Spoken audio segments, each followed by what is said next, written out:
Go ahead.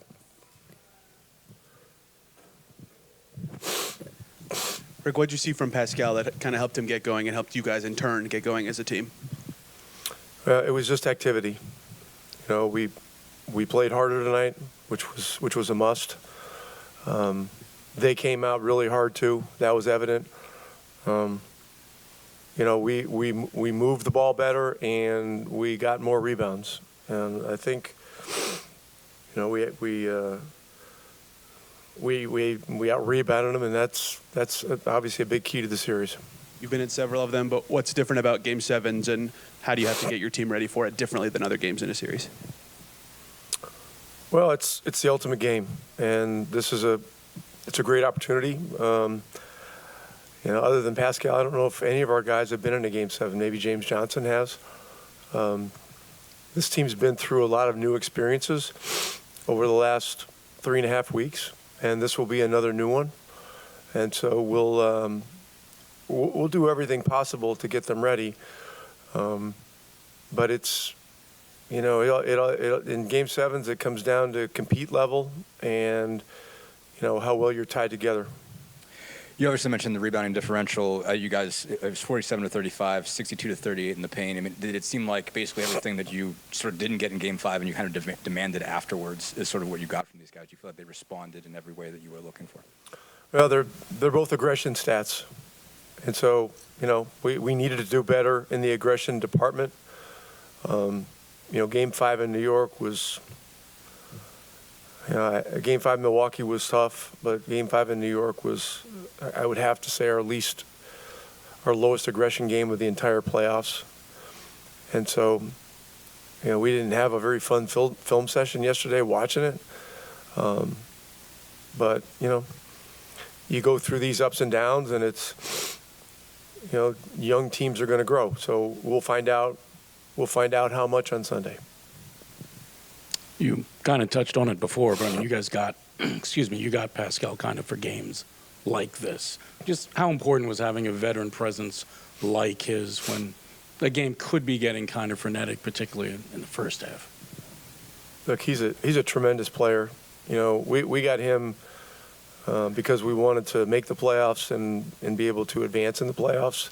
But we're also building something that, we're trying to build something special here, and we think he's a special person along with being a special player. So, tonight in the second half, there were some possessions where, he's the only guy on our roster that can manufacture, a 16-foot shot over a 7-foot guy and make it. And he did it 3 or 4 times, in the third and fourth quarter. So, yeah. But listen, if in a series like this, you can't sit around patting yourself on the back. I mean, that's what gets your ass kicked the next game. So, we're going to keep our celebrations very short, if at all, after this game, and get ready for Sunday afternoon. Coach, when your team had the lead cut to 5 early in the third quarter, you called a timeout after they went on that 8-0 run or whatever it was. And then you come out, you get a couple big shots. Tyrese hits a 3. What was the message that you were preaching to your team during that timeout to get things turned around? Well, if you count the 3 at the very end of the half and then the technical thing, I mean, they scored. It was like an 8-0 run in about a minute and a half, So that's how quickly things can change in an NBA game. No matter where you are, whether you're home or whether you're on the road. So I didn't have to say much. The guys in the huddle came together and they said, we got to make a stand and we got to go on a run here. And I think we hit a couple threes and we got things back to where we needed to get them. So that was an important point of the game. Yes.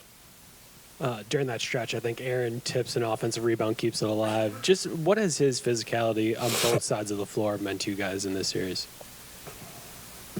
I mean, this series is all about physical. So, we'll take physical anything from anybody. So, that was a great play that he made. He had a couple, great loose ball plays, and those are the areas we very much fell short in Game 5, and we're going to have to do way better in Game 7. Rick, how did you see Tyrese just manage the game tonight, and how much do you think he's yearned for these moments to just be in the playoffs, be in a Game 7, things like that? Yeah,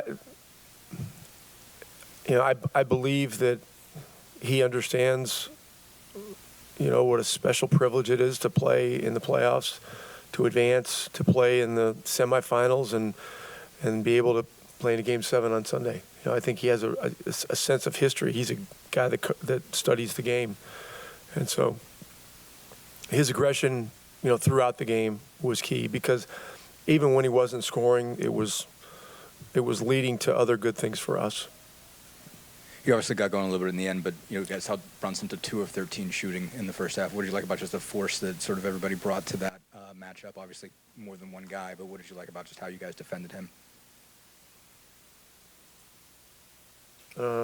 He ended up with 31 points, so I'm not going to celebrate, something that happened for, one half of a game. I mean, look, this guy is doing some historic stuff in the playoffs, and he went on a crazy run in the last 3 minutes. He was in there, hit 2 or 3 threes, and got fouled once or something. So there's no resting on him. There's no feeling good about anything with him. It's an endless task, when you face a player like him in a series like this. So we got to brace for Sunday. We know the kind of effort he's going to bring on Sunday. We know the kind of effort they're going to bring on Sunday. And